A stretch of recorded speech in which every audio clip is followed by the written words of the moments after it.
రబీ ధాన్యం సేకరణ మార్గదర్శకాలను పాటించడంలో రైస్ మిల్లర్లు పూర్తి సహకారం అందించవలసిన అవసరం ఉందని రాష్ట్ర వ్యవసాయ రైతు సంక్షేమ కమిషనర్ చైర్మన్ ఎం కోదండరెడ్డి అన్నారు. శనివారం ఆయన నల్గొండ జిల్లా కార్యాలయంలోని సమావేశ మందిరంలో రైస్ మిల్లర్లు, రైతు సంఘాల ప్రతినిధులు, ధాన్యం సేకరణ అధికారులతో సమీక్ష నిర్వహించారు. శనివారం రాష్ట్ర వ్యవసాయ రైతు సంక్షేమ commission chairman M Kodandareddy Nalgonda collector కార్యాలయంలోని సమావేశ మందిరంలో రైస్ మిల్లర్లు, రైతు సంఘాల ప్రతినిధులు, ధాన్యం సేకరణ అధికారులతో సమీక్ష నిర్వహించారు. రాష్ట్ర ప్రభుత్వం ఎక్కడా లేని విధంగా రైతులకు అనేక సంక్షేమ పథకాలను అమలు చేస్తుందని, రైతు బంధు, రైతు బీమాతో పాటు కొనుగోలు కేంద్రాలు ఏర్పాటు చేసి ధాన్యాన్ని కొనుగోలు చేస్తుందని, అందువల్ల ధాన్యం కొనుగోలులో ఎట్టి పరిస్థితులలో రైతుని ఇబ్బంది పెట్టడానికి వీలు లేదని అన్నారు. అధికారులు, ప్రజాప్రతినిధులు, మిల్లర్లు అందరూ రైతులను ఆదుకోవాల్సిన అవసరం ఉందని, ఈ విషయంలో పూర్తి సహకారం అందిస్తానని కోరారు.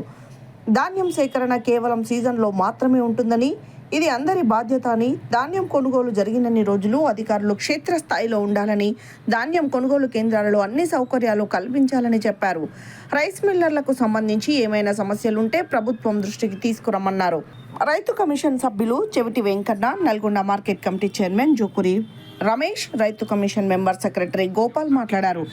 సమావేశం ప్రారంభమైన వెంటనే రెవెన్యూ అదనపు కలెక్టర్ జె శ్రీనివాస్ మాట్లాడుతూ, నల్గొండ జిల్లా వ్యాప్తంగా 439 వడ్ల కొనుగోలు కేంద్రాలను ఏర్పాటు చేసేందుకు చర్యలు తీసుకున్నామని, గత సంవత్సరంతో పోలిస్తే 136 కేంద్రాలు అధికంగా ప్రతిపాదించామని, ఇప్పటి వరకు 330 కేంద్రాలు ప్రారంభించి 50,000 మెట్రిక్ టన్నులు కొనుగోలు చేసినట్లు ఆయన వెల్లడించారు. అనంతరం చైర్మన్ కోదండరెడ్డి మీడియాతో మాట్లాడారు.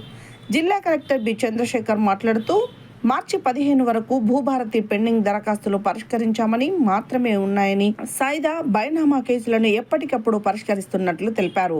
ఆదర్శ రైతు రామిరెడ్డి, రైస్ మిల్లర్ల సంఘం మిర్యాలగూడ కార్యదర్శి శ్రీనివాస్, నల్గొండ కార్యదర్శి భద్రాద్రి రాములు మిల్లర్ల సమస్యలను సమావేశం దృష్టికి తీసుకొచ్చారు. ఆర్డీఓ శేఖర్ రెడ్డి, జిల్లా వ్యవసాయ శాఖ అధికారి శ్రావణ్ కుమార్ తదితరులు ఈ సమావేశానికి హాజరయ్యారు.